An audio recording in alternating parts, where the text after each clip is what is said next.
જે ગંગલેશ્વરનું ડિમોલેશન થયું તેમાં જે ખર્ચ થયો હતો નાસ્તા અને જમવાનો તે હાલ પૂરતી પેન્ડિંગ રાખવામાં આવ્યું. એમાં અંદાજિત ખર્ચ 27 લાખનો હતો. સંપૂર્ણપણે હાલ પૂરતી તે પેન્ડિંગ રાખવામાં આવી છે.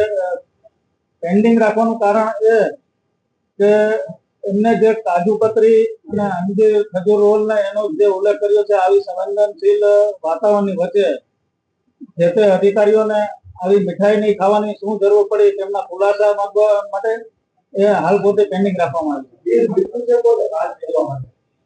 પીપી શાખાએ આરોગ્યને મોકલ્યું હતું અને આરોગ્ય દ્વારા અમને કમિશનરમાંથી આ દરખાસ્ત આવી.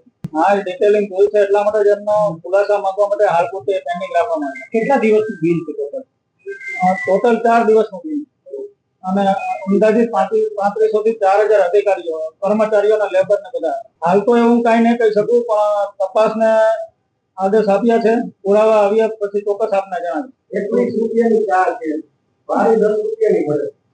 એટલા માટે જ આપણે પેન્ડિંગ રાખી છે કે અમને ખુલાસા આપે કે આવું કરવાની શું જરૂર છે. એક અર્જન્ટ દરખાસ્ત છે, મહત્વની 2 મહિનાની અંદર અધિકારીને બિલ રજૂ કરી દેવાના. શું કહેવું છે શા માટે?